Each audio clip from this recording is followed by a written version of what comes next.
এই গল্পটা শোনার আগে একবার চারপাশটা দেখুন। আপনি কি একা?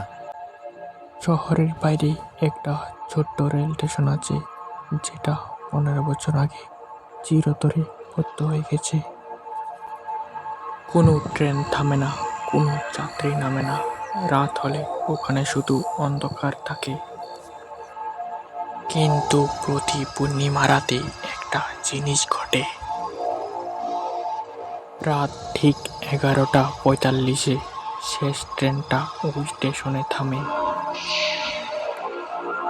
আর ট্রেন থামলেই নামলো শুধু একজন যাত্রী, ধূসর কোট পরা মাঝবয়সী লোক, মুখে অদ্ভুত শান্ত হাসি।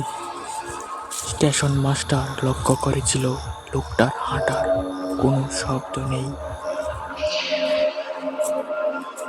এই সময়ে এখানে নামলেন কেন?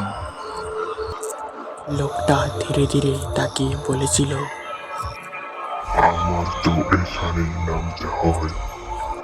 এই কথা শুনে স্টেশন মাস্টারের বুক ঠান্ডা হয়ে গিয়েছিল। কারণ এই স্টেশনটা 15 বছর আগে বন্ধ।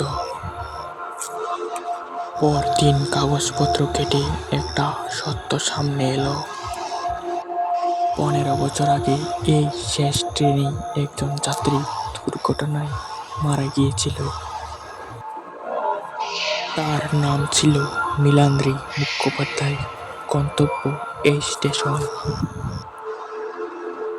আজও প্রতি পূর্ণিমায় শেষ ট্রেন থামলে একজন যাত্রী নামে, কারণ তার যাত্রা এখনো শেষ হয়নি।